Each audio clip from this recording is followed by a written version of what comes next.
Brandy Mendoza. Could I have parties announced for the record? Lawrence Mendoza for the state. Donald Wilson for the defense.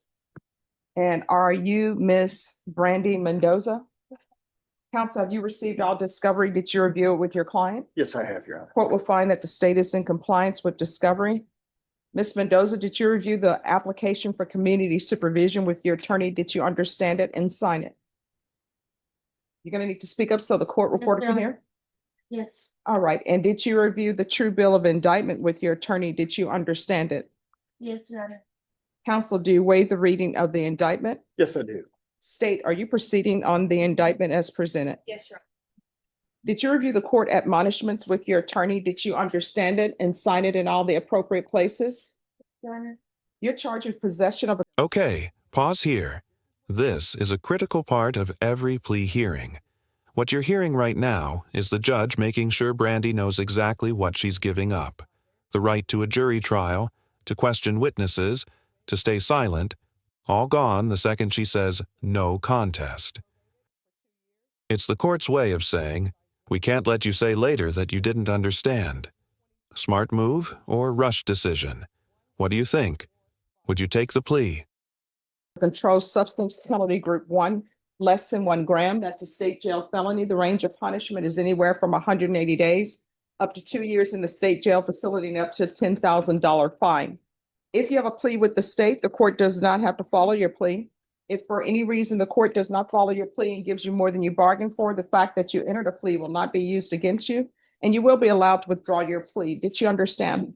Yes, Your Honor. You have a right to jury trial, a right for you or your attorney to cross-examine and confront any witnesses the state would call in the right to remain silent. By entering this plea, you're giving up those rights. Did you intend to give up those rights and enter into a plea in this case? Yes, Your Honor. Counsel, has your client been able to provide you with any defenses? Yes, she has. Do you believe she has a rational as well as a factual understanding of the charges against her? Yes, I believe so. Do you believe she's currently competent and was legally sane at the time of the offense? Yes, Your Honor. Ms. Mendoza, has anyone threatened you, coerced you, or placed you in fear to get you to enter the plea? No. Anyone promised you anything other than the plea? No. Are you satisfied with the way you've been represented? Yes, Your Honor. If you're not a U.S. citizen, by entering this plea, you will be deported, denied naturalization, and reentry. Did you understand? Yes, Your Honor. Court will find that defendant has knowingly and voluntarily waived her right to jury trial. Did you review the plea bargain page with your attorney? Did you understand it? Yes, Your Honor. According to the plea, punishment is to be assessed at 2 years in the state jail facility. There's an $800 fine. State recommends community supervision. They will take in consideration 2025 PF 18457. Did you understand that to be the plea? Yes, Your Honor. Defense? Yes, Your Honor. State? Yes.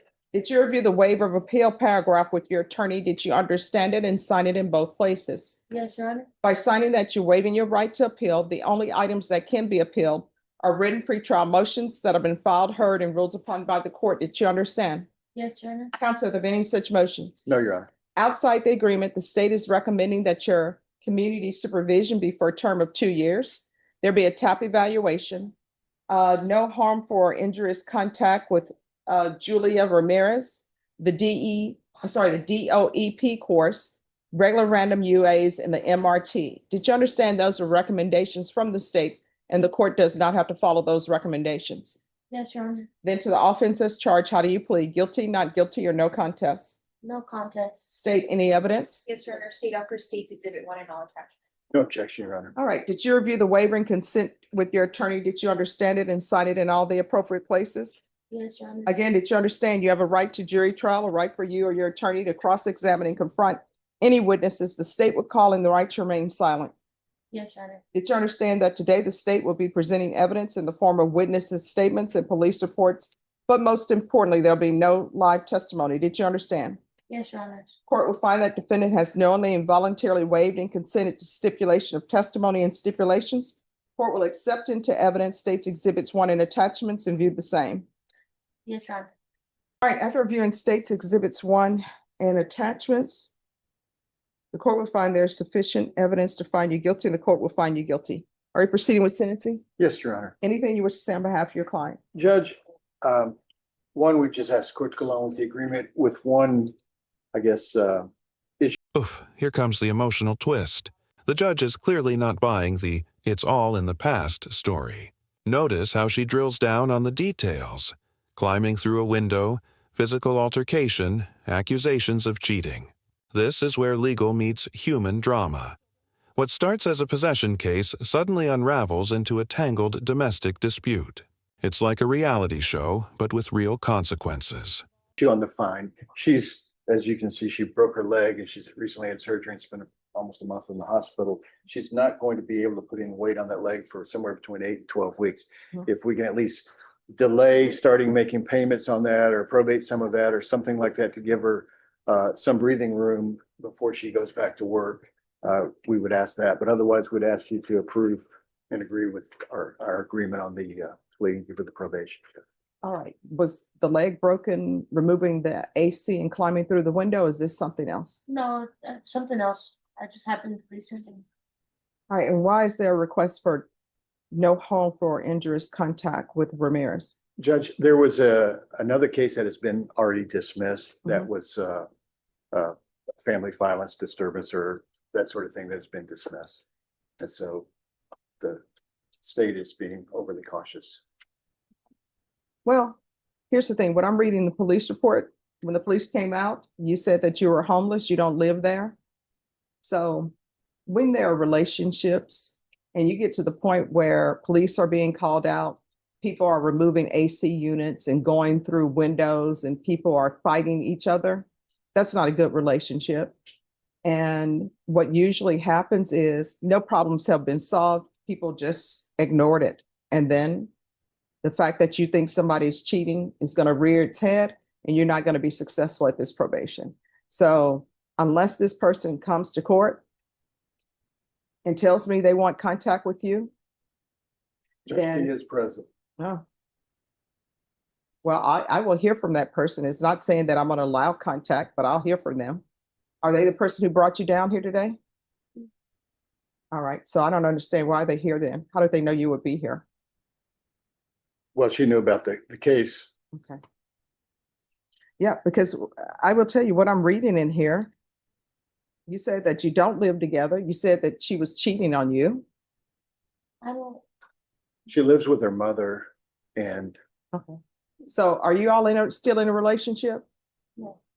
All right. So she doesn't need to have contact with you because you all are no longer in a relationship. I would like to be in her life though and start. Yeah, here's the thing. You're going to have to work on yourself. And let me just tell you why I do this. I don't do this to be cruel, but if you have someone that you get to the point where you all are physically fighting each other, that's not a good relationship. I always tell people this, and I know it's hard to do because hearts are involved, but when you suspect that someone is cheating on you and they tell you they're not, you either accept it or you don't. You don't get involved in a physical altercation. And that's why the police ended up here. And then that's why you're here, because from that, you have this possession case. I have a question. Sure. Where is it coming from that is being said that I said she was cheating, where there was cheating involved? Let me tell you what it says in the police report. I was dispatched to the location for disturbance. Upon arrival, I made contact with the victim, that's Ramirez, who informed me she was holding your keys and phone hostage due to you having her wallet with her social and ID inside.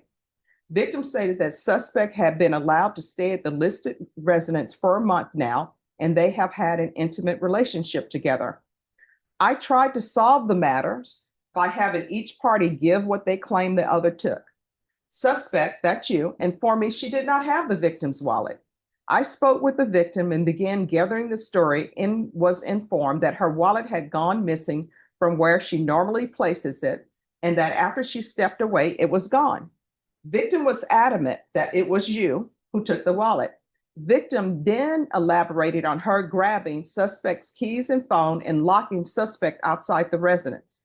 Victim proceeded to state that suspect made entry to the house by removing an AC unit and climbing in.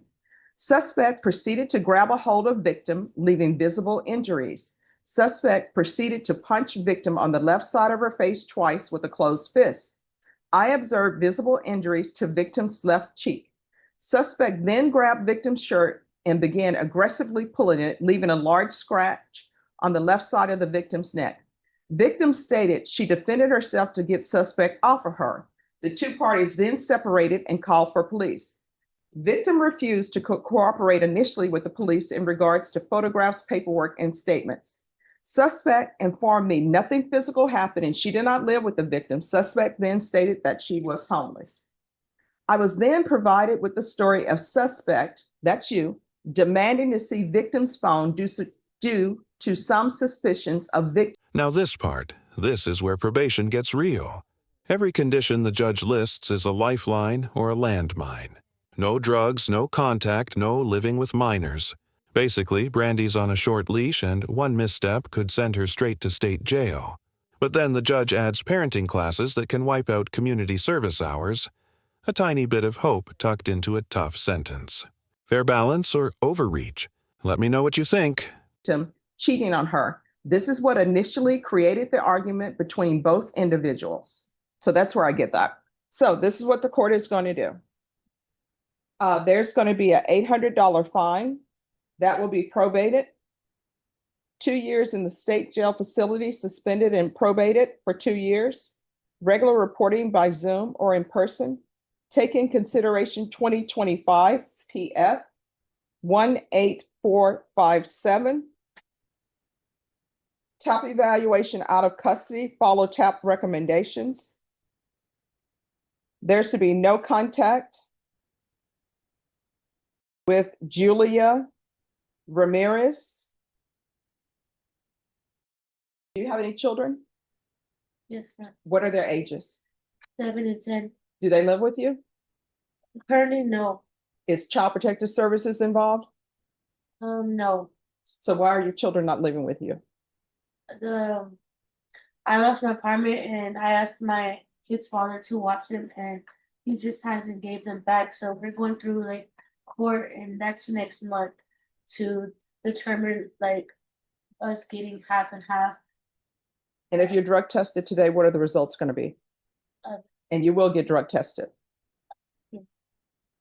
Clean. All right, you're going to get drug tested today. There's going to be no residing in households with minors. If that drug test comes back positive, that will remain. So you're going to get drug tested today. Do you understand? And so you still want to say you're going to be clean? Yes. All right, you're going to get drug tested today.